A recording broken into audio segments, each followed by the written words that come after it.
Ketua RT tegaskan tidak ada penolakan sapi kurban milik Dewi Persik.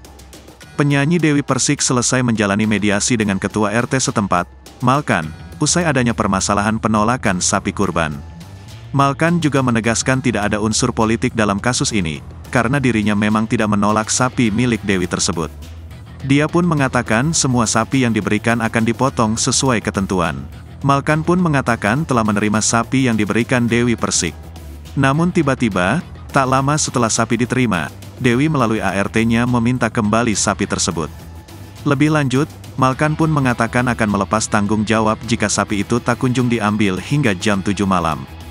Dirinya pun mengatakan kata lepas yang dimaksudkan adalah lepas tanggung jawab, bukan melepas sapi milik Dewi.